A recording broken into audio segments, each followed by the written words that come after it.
Hi hello வணக்கம். நான் கார்மேகன். இன்றைக்கி நம்ம பண்ணைக்கு நம்ம ஊரில் பக்கத்தில் வந்து ஆடு கேட்டு வந்தாங்க. வந்தோடனே நான் சொன்னேன், இல்லைங்க நம்ம எதுவும் பெட்டைக்குட்டி விற்றதே இல்லை, கிடாய் தாங்க விற்றுருக்கேன், பெட்டைக்குட்டி நம்ம எதுவும் விற்றதே இல்லைங்க, நானே நிறைய ஆடு உண்டாக்குன்னு சொன்னேன். இல்லை, அவங்க ஹஸ்பண்ட் ஒய்ஃப் போட வண்டி எடுத்துகிட்டு வந்துட்டாங்க. திடீர்னு இந்த மாதிரி யாருக்கு நம்பர் கொடுத்தாங்கன்னு அந்த மாதிரி விற்பனை போய் போட்டதே இல்லைங்க, எப்படின்னு தெரியும் கேட்டதே இல்லைங்க. எனக்கு பக்கத்து ஊரில் விசாரித்தேன், வேப்பூர் சந்தைக்கு போயிருக்காங்க, அங்கே இந்த மாதிரி இவங்க தலைச்சி ஆடுதே வேணும்னு சொன்னால் அங்கே சொல்லியிருப்பாங்க ஆடுறதுக்கு, இந்த மாதிரி இந்த ஊருக்கு போங்க அவங்க விற்காங்கன்னு சொல்லி அப்புறம் வந்து ரொம்ப ரிக்வஸ்ட் பண்ணாங்க. சரி, நான் என்ன சொல்கிறேன்னு தெரியல. சரி சொன்னால் பெட்டை குட்டிங்கள் வேணால் தரங்க நீங்கள் ரிக்வஸ்ட் பண்ண சொல்லி அப்புறம் அவங்களே ஏறி சூஸ் பண்ணி ஒரு 5 குட்டி எடுத்தாங்க. எடுத்துகிட்டு திரும்ப என்ன நினச்சாங்க தெரியல, எனக்கு திரும்ப ஒரு 5 தாயாடு வேணுனாங்க. நான் சொன்னேன், எங்கள் நம்ம தாயாடு விற்கிறதே இல்லை, பெட்டை குட்டியெல்லாம் மோஸ்ட்லி விற்க மாட்டேன், சரி நீங்கள் ரிக்வஸ்ட் பண்ணி கேட்க தான் தரேன்னு சொல்லி திரும்ப அப்புறம் 4 தாயாடு எடுத்தாங்க. 4 தாயாடுமே 2வது விற்றுதாங்க. அப்புறம் ஒரு கிடாய் விதை கிடாய் வேணுனாங்க.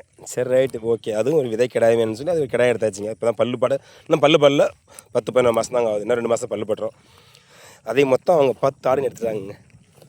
சரி ரைட்டு ஓகே, ஒன்றும் பிரச்சனை இல்லை. நம்ம பண்ணையில் மொத்தமே ஒரு 80 ஆடு தாங்க இருக்குது, கிடாய் இல்லாமல் ஒரு 80 ஆடுகள் இருக்குது. அதில் தாயாடுன்னு பார்த்தா ஒரு 40-45 தான் தாயாடு இருக்கும்.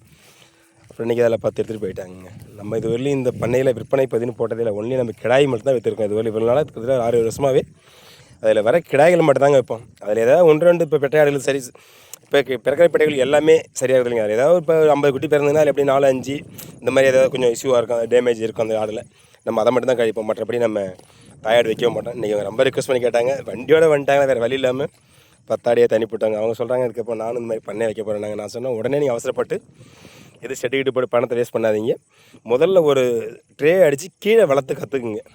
ஸோ ஒரு 2 வருஷம் ஆடுகள் கீழே இருக்கட்டும், அதுக்கப்புறம் நீங்கள் இதில் ஒரு குறைஞ்ச ஒரு 20-30 ஆடு உண்டானதுக்கு அப்புறமேல் நீங்கள் பரணை அடிச்சிங்க, அதுதான் உங்கள் லாபத்தை கொடுக்கும். நீங்கள் எடுத்த உடனே போய் என் செட்டை பார்த்துட்டு அவசரப்பட்டு செட்டு அதுன்னு சொல்லி செலவு பண்ணுறாங்க சொன்னேன். அப்புறம் எனக்கு பண்ணையிலே ஒரு ஷாப் கட்டுற ஒன்று பழசு இருந்ததுங்க, நான் புதுசாக வாங்கிட்டேன். அதையும் கேட்டாங்க. சரி ரைட்டுங்க, அது மோட்டர் கிட்டலாம் நான் வேறு பர்பஸ் எடுத்துகிட்டுன்னு சொன்னேன். வெறும் எம்டி ஸ்டாண்டு மட்டும் என்ன ரேட்டு அவங்கள்ட்ட வாங்குறது, நீங்கள் எடுத்துகிட்டு போங்க அப்படின்னு சொல்லி இரும்பு ரெடியாக கொடுத்துட்டேன். அந்த பழைய ஷாப் கட்டுறமே இப்போ நான் புதுசாக வாங்கிட்டேன் பெருசாக, அதனால் அந்த ஷாப் கட்டுறமே கொடுத்தேன். மொத்தமாக ஏற்றிட்டுங்க பாருங்க. அவங்களும் ஸ்டார்ட்டாக கிளம்பிட்டாங்க. சரிங்க, ஓகே பாய்.